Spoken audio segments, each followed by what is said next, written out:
तो चलिए शुरू करते हैं summary of the automatic Millionaire, जिसे लिखा है डेविड बार्क ने। और इस समरी की अगर बात की जाए तो हर कोई मिलेनियर बन सकता है, यकीन मानिए, क्योंकि ये सच है। ये समरी आपको सिखाएगी कि कैसे $5 जैसा छोटा अमाउंट भी आपकी जिंदगी को बदल सकता है। सबसे पहले आपको हम लाटे फैक्टर के बारे में बताएंगे। दूसरा, आपको ये सिखाया जाएगा कि हमें दूसरों से पहले खुद को पे करना है। तीसरा, आपको इसे ऑटोमेटिक कैसे बनाना है वो सिखाया जाएगा। और अगर आप इस समरी में दिए गए प्रिंसिपल्स को फॉलो करते हैं तो आप और आपकी फैमिली एक बेहतर फ्यूचर का सपना देख सकते हैं, जो जल्द ही हकीकत में बदल जाएगा। तो आइए फिर हम शुरू करते हैं इस जर्नी को, जहां पर सबसे पहले हम बात करेंगे मीटिंग द ऑटोमेटिक मिलेनियर। मतलब ये कि इस बुक के ऑथर डेविड बार्क अपने मिड-20 में थे जब वो पहली बार अपने ऑटोमेटिक मिलेनियर से मिले। ये तब की बात है जब डेविड एक लोकल अडल्ट एजुकेशन प्रोग्राम में इन्वेस्टमेंट की क्लास ले रहे थे। 52 साल के यानी कि 52 के जिम मैकइंटायर एक यूटिलिटी कंपनी में मिडिल मैनेजर थे। वो डेविड की क्लास में एक स्टूडेंट थे। एक दिन जिम ने डेविड से पूछा कि क्या वो उनकी वाइफ के साथ एक मीटिंग फिक्स कर सकते हैं ताकि वो उनसे उनके फाइनेंशियल सिचुएशन के बारे में कुछ डिस्कस कर सके। जिम अगले महीने रिटायर होने की सोच रहे थे। एक ही कंपनी में काम करते हुए उन्हें 30 साल हो चुके थे और उनकी एनुअल इनकम थी $40,000। डेविड को कभी ऐसा नहीं लगा कि जिम अमीर होंगे, लेकिन फिर उन्हें अपनी दादी से सुनी हुई वो कहावत याद आई, नेवर जज a book by its cover, यानी कि किसी भी किताब को उसके कवर से जज ना करे। तो कुछ दिनों के बाद जिम और उनकी वाइफ सू डेविड के ऑफिस उनसे मिलने पहुंच गए। दोनों एवरेज हार्डवर्किंग अमेरिकन लगते थे। जिम ने एक शॉर्ट स्लीव पोलो शर्ट पहनी थी, जबकि उनकी वाइफ ने बाल में ब्लॉन्ड रंग से कलर किया था। वो एक ब्यूटिशियन थी और जिम से 2 साल छोटी थी। उन्हें देखकर डेविड को ऐसा लगा जैसे वो दोनों हाई स्कूल के समय के स्वीट हार्ट है। दोनों टीनेजर्स की तरह एक दूसरे का हाथ पकड़े हुए थे और काफी खुश और एक्साइटेड लग रहे थे। इससे पहले कि डेविड कुछ कहते, जिम उन्हें अपने प्लान के बारे में बताने लगे कि वो रिटायरमेंट के बाद क्या क्या करने वाले हैं। अब क्योंकि वो कम उम्र में रिटायर हो रहे थे तो डेविड जानना चाहते थे कि जिम ने क्या सोचकर ये फैसला लिया है। डेविड बोले कि गाइस, इतना आगे तक जाने की जरूरत नहीं है। ज्यादातर लोग जिनसे मैं मिला हूँ वो अपने अर्ली 50s में भी रिटायर होने की नहीं सोच पाते। डेविड की बात सुनकर जिम और सू ने एक दूसरे की तरफ देखा। जिम ने कहा, तो आपको नहीं लगता कि हम लोग अमीर हैं? यही तो मैं जानना चाहता हूँ कि आप खुद को अमीर कैसे बोल सकते हो? डेविड ने जवाब दिया। दोनों ने डेविड को अपने फाइनेंशियल डॉक्यूमेंट दिखा दिए। पहली चीज जो डेविड ने नोटिस की वो ये थी कि उनके ऊपर कोई कर्जा नहीं था, यानी जीरो डेट। मैकइंटायर कभी कोई उधार लेते ही नहीं थे। दोनों के 2 बच्चे थे जो कॉलेज की पढ़ाई पूरी कर चुके थे। उनके अपने भी 2 घर थे। एक में वो लोग रहते थे जिसकी वैल्यू थी $4,50,000। उनका दूसरा घर एक रेंटल प्रॉपर्टी था जिसकी वैल्यू $3,25,000 थी। डेविड को ये भी पता चला कि उन्होंने अपने दोनों घरों का लोन भी पूरा पे कर दिया था। उनके रिटायरमेंट अकाउंट में जिम के पास $6,10,000 और सू के पास $72,000 का बैलेंस था। ये पैसा उनके 401 अकाउंट में सेव था, यानी कि इंडिविजुअल रिटायरमेंट अकाउंट। साथ ही उन्होंने $1,60,000 के म्यूनिसिपल बॉन्ड भी ले रखे थे और इसके साथ इन दोनों के बैंक के सेविंग अकाउंट में $62,500 कैश पड़ा था। डेविड हैरान थे। कुल मिलाकर के मैकइंटायर की नेट वर्थ $2 मिलियन के करीब पहुंचती थी, यानी वो अमीर लोग थे। उन्हें अपने इन्वेस्टमेंट पर इंटरेस्ट मिलता था और अपने रेंटल हाउस से हर साल उन्हें $26,000 की कमाई होती थी। अब डेविड की समझ में आया कि क्यों जिम जल्दी रिटायर होना चाहते हैं।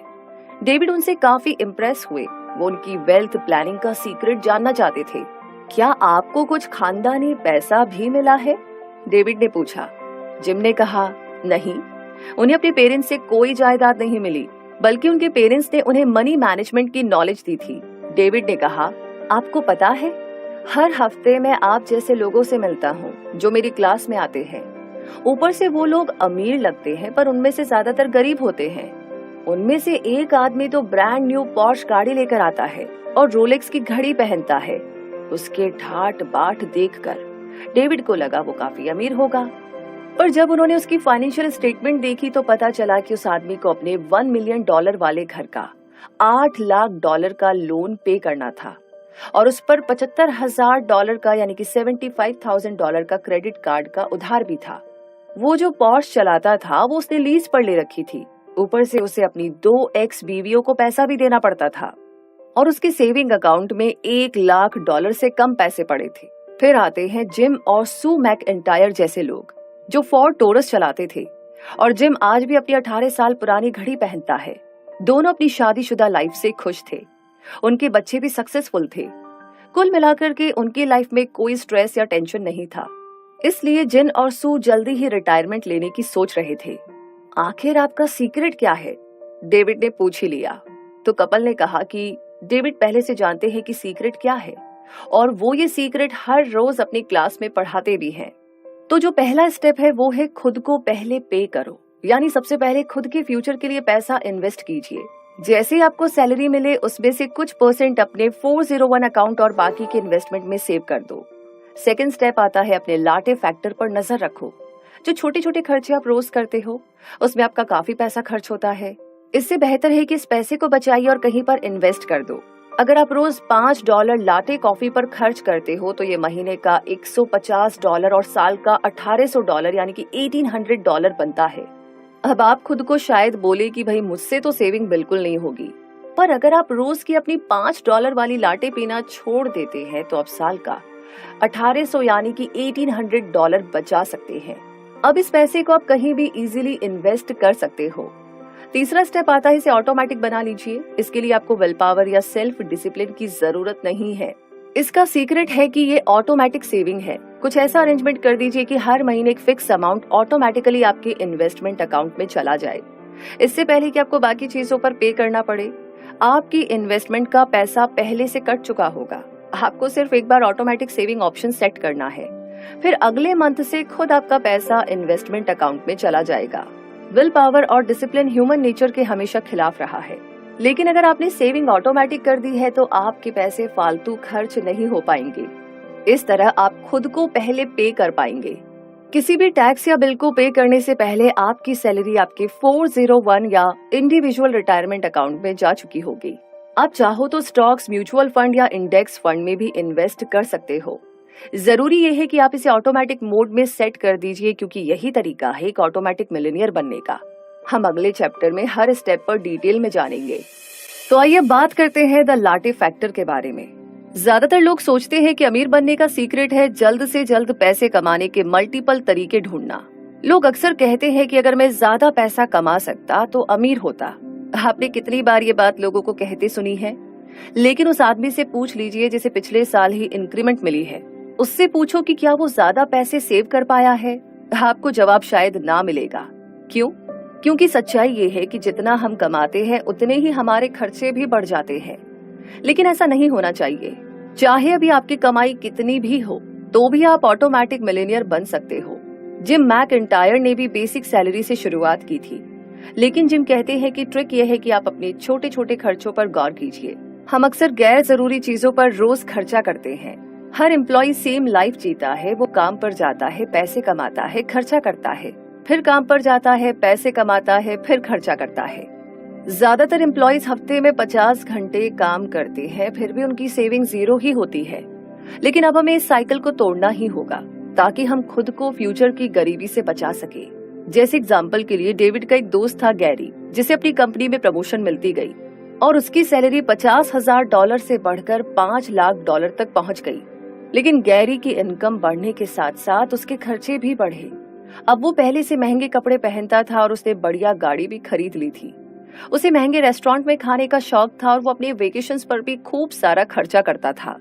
असल में गैरी के पास सेविंग के नाम पर कुछ नहीं बचता था।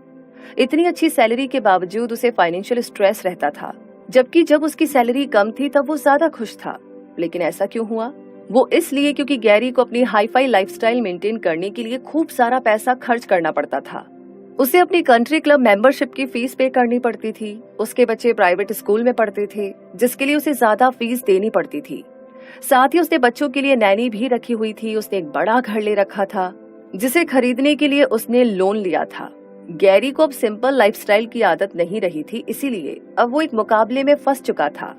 ऊपर से उसके पास सेविंग के नाम पर कुछ भी नहीं था। अब चलिए डिस्कस कर लेते हैं कि डेविड ने लाटे फैक्टर कैसे क्रिएट किया। एक बार उनके पास इन्वेस्टमेंट कोर्स में एक स्टूडेंट आई। उस लड़की का नाम था किम। उसने क्लास में हाथ उठाकर सवाल पूछा था, डेविड, आपके आइडिया थ्योरी में तो अच्छे हैं, पर इन्हें प्रैक्टिकल लाइफ में अप्लाई नहीं किया जा सकता।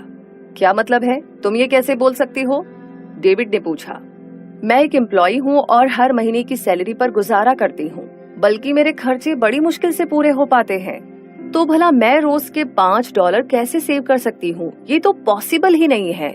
क्लास में हर कोई किम की बात से सहमत था, तो डेविड ने समझाने के लिए सबको एक डेमो दिया। उन्होंने एक चौक उठाया और ब्लैक बोर्ड के पास गए। डेविड ने किम की तरफ देखते हुए कहा, ओके किम, प्लीज अब तुम हमें अपने रोज के खर्चे के बारे में बताना शुरू करो। किम ने कहा कि रोज ऑफिस जाते हुए वो एक डबल नॉन फैट लाटे खरीदती है, क्योंकि इसके बिना उसका दिन शुरू नहीं होता। लाटे उसे $3.50 की पड़ती है।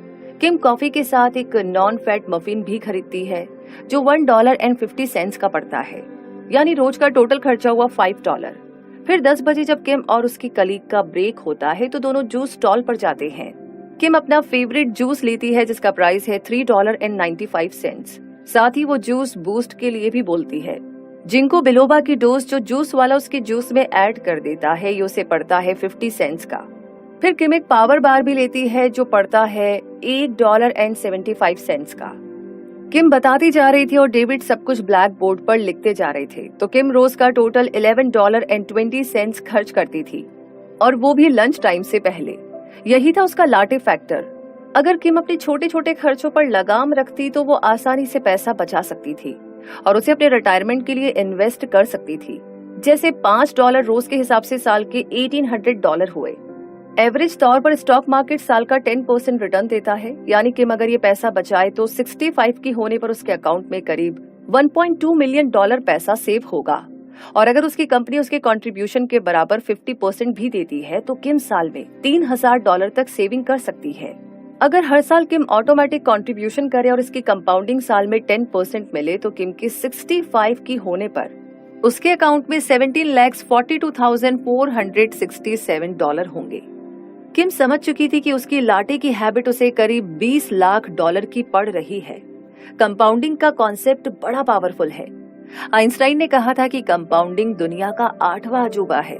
अगर आप अपनी एनुअल सैलरी का 10% भी सेव कर पाए और इस पैसे को अगले 4 या 5 साल के लिए इन्वेस्ट करते रहे, तो इसमें कोई शक नहीं कि आप फ्यूचर में एक मिलियनियर होंगे।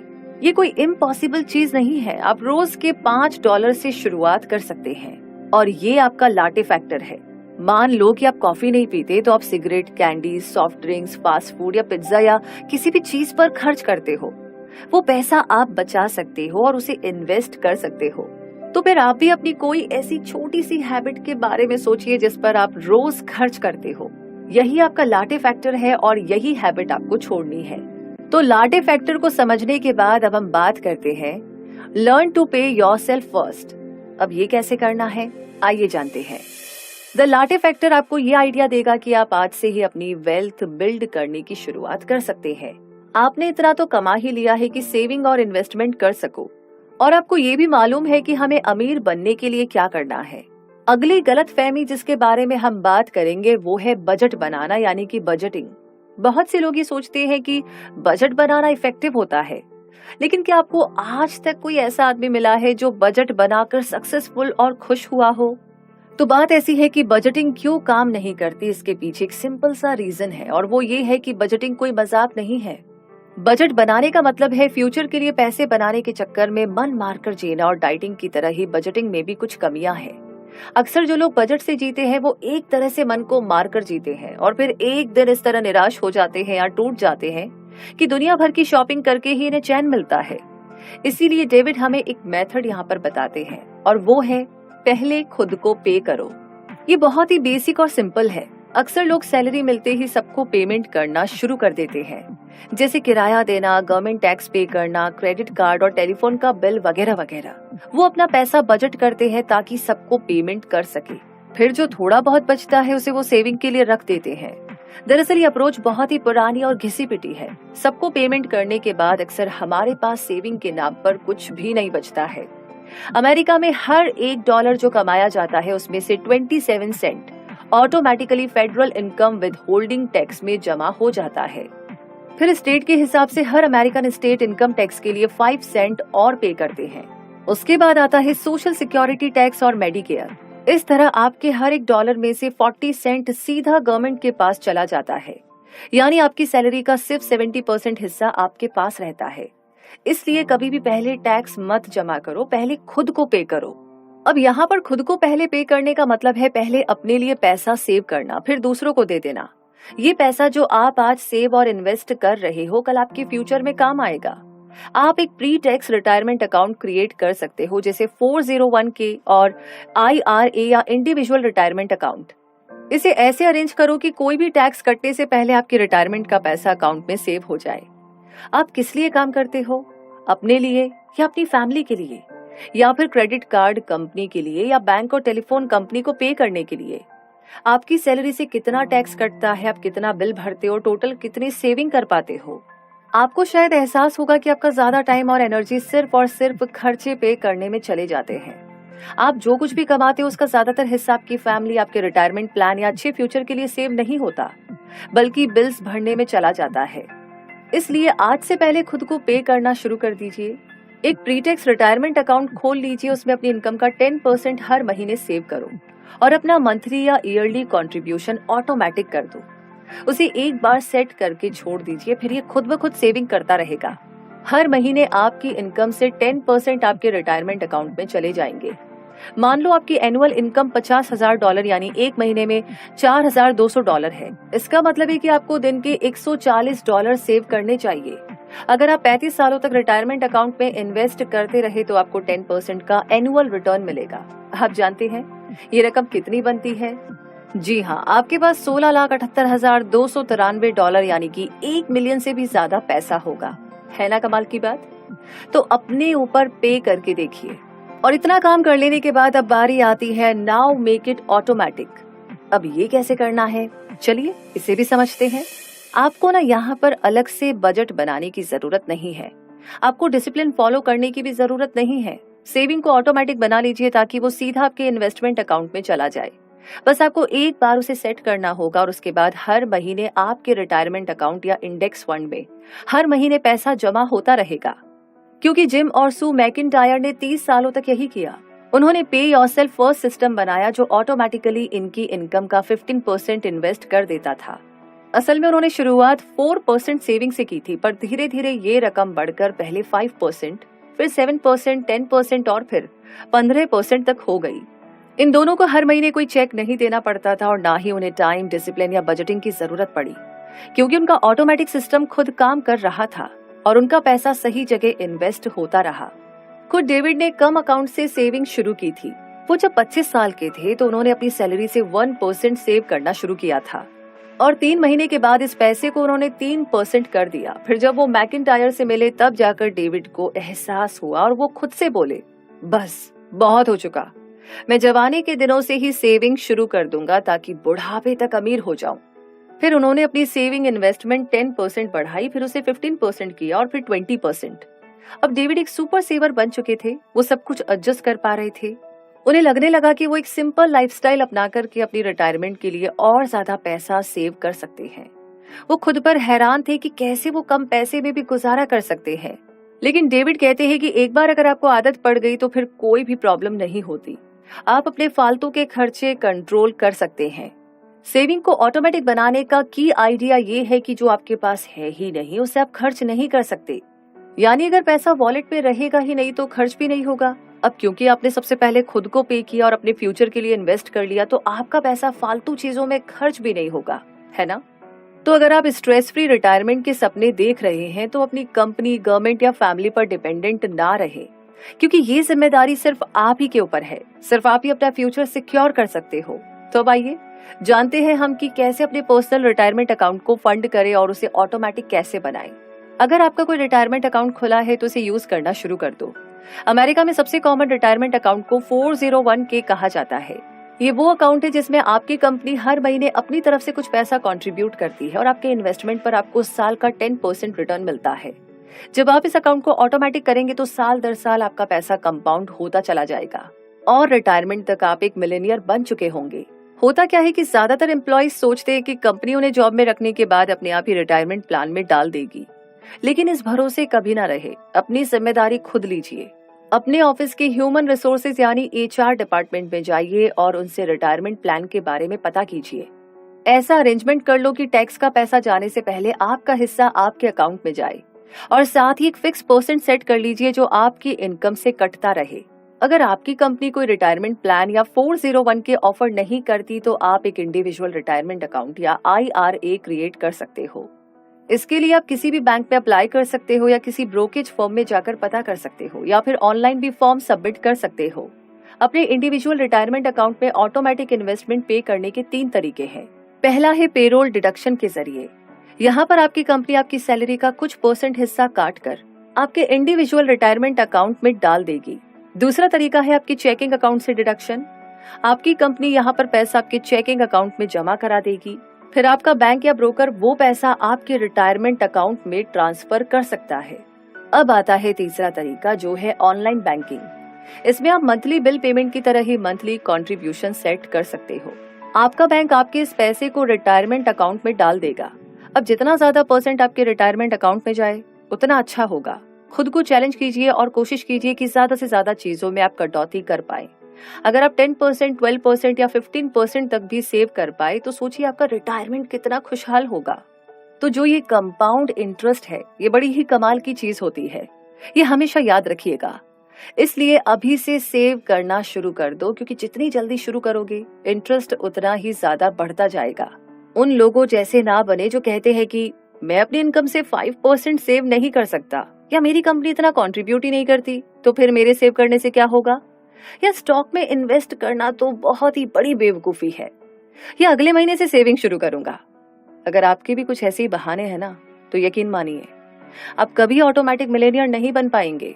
तो इसके बजाय खुद को बोलिए, चाहे कुछ भी हो जाए पहले मैं खुद को पे करूंगा, मैं अपनी इनकम का 10% सेव करूंगा और फिर इस अमाउंट को जितना हो सके बढ़ाते जाऊंगा। तो कल के लिए सेव करने का सबसे अच्छा वक्त होता है इसकी शुरुआत आज और अभी से कर देना। और इसी शुरुआत के साथ इस समरी की एंडिंग होने वाली है, यानी कि इस समरी के कंक्लूजन का समय आ गया है। तो जी मुद्दा मामला ऐसा है कि आपने इस समरी में ऑटोमेटिक मिलेनियर यानी कि जिम और सू मैकिंटायर की कहानी के बारे में जाना। उनकी तरह ऑटोमेटिक मिलेनियर बनने के लिए आपको 3 क्लियर स्टेप्स को समझना होगा। सबसे पहले तो अपना लाटे फैक्टर पता कीजिए। ऐसी कौन सी छोटी सी हैबिट है या ऐसा कौन सा छोटा सा खर्चा है जो आपके डेली रूटीन में शामिल है। इस हैबिट को आज ही छोड़ दीजिए और जो पैसा खर्च करते हो उसे अपने रिटायरमेंट अकाउंट में जमा करना शुरू कर दो। दूसरी चीज, पहले खुद को पे करो फिर दूसरों को करो। अपनी इनकम का कुछ हिस्सा अपने इन्वेस्टमेंट अकाउंट में डालना शुरू कर दो। गवर्नमेंट टैक्स, क्रेडिट कार्ड या टेलीफोन कंपनी को बिल पे करने से पहले खुद के फ्यूचर के लिए कुछ पैसा बचाइए। तीसरी चीज है अपनी सेविंग को ऑटोमेटिक बना लीजिए। एक बार में ही ऐसा अरेंजमेंट कर लो कि अगली बार जब आपकी सैलरी आए तो उसमें से कुछ पैसा सीधे आपके रिटायरमेंट अकाउंट में ऑटोमेटिक जमा हो जाए। अगर आपने ये सेटिंग कर ली है तो उसके बाद आपको अलग से बजट बनाने की या खुद को डिसिप्लिन करने की जरूरत नहीं पड़ेगी, क्योंकि पैसा अगर वॉलेट में होगा ही नहीं तो आप खर्चा कहाँ से करोगे। अब जबकि आप समझ ही गए हैं कि एक ऑटोमेटिक मिलेनियर बनने के लिए हमें क्या करना है, तो बस अब कंपाउंडिंग इंटरेस्ट को अपना काम करने दो। रोज के $5 सेव करना शुरू करो, खुद को पहले पे करो और सेविंग को ऑटोमेटिक सिस्टम पर डाल दो। आपको बस इतना ही करना है, क्योंकि इसके बाद तो आप आराम से बैठकर एक स्ट्रेस फ्री और खुशहाल रिटायरमेंट लाइफ जिएंगे।